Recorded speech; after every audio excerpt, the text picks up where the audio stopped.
Hi అండి. సింపుల్‌గా, టేస్టీగా పనగంట కర్రీ అనేది ఎలా తయారు చేయాలో చూసేద్దాం. దీనికొచ్చేసి ఫ్రెష్‌గా ఉన్నటువంటి పనగంటాకైతే తీసుకోవాలి. దాన్ని బాగా క్లీన్ చేసుకోవాలనమాట. క్లీన్ చేసుకున్న తర్వాత ఒక బాండెల్ పెట్టుకొని, దానిలో తగినంత ఆయిల్ వేసుకొని, దానిలో తెల్లగడ్డ ఉంటుంది కదా! దాన్ని కొట్టేసుకొని, ఈ ఆకుని వేసుకొని, ఈ విధంగా ఆయిల్‌లో బాగా ఫ్రై అయ్యేలాగా ఏపుకోవాలనమాట. సో, ఏపేటప్పుడే మనకి మంచి స్మెల్ అనేది వస్తుందండి. ఇది కందిపప్పుతో చేసుకోవచ్చు, పెసరపప్పుతో కూడా చేసుకోవచ్చు. ఈ విధంగా పెసరపప్పునొచ్చేసి ఉడకబెట్టుకొని పక్కన పెట్టుకోవాలనమాట. ఎక్కువగా ఉడకకూడదు. తర్వాత బాండలు పెట్టుకొని ఆయిల్ వేసుకొని ఆకుతో పాటే ఈ పెసరపప్పు ఉంది కదా! దీన్ని కూడా వేసుకొని ఈ విధంగా బాగా ఫ్రై చేసుకోవాలి.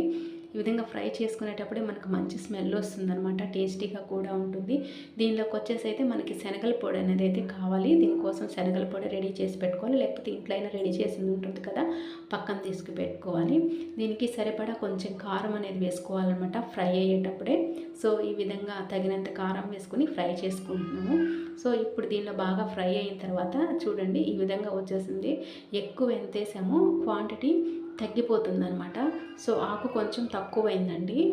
సో, ఈ విధంగా మొత్తం ఉప్పు అన్నీ చూసుకున్న తర్వాత ఇప్పుడు దీనిలో మనం వచ్చేసి శనగల పొడి ఉంటుంది కదా! ఈ శనగల పొడి వేసుకొని బాగా కలుపుకోవాలనమాట.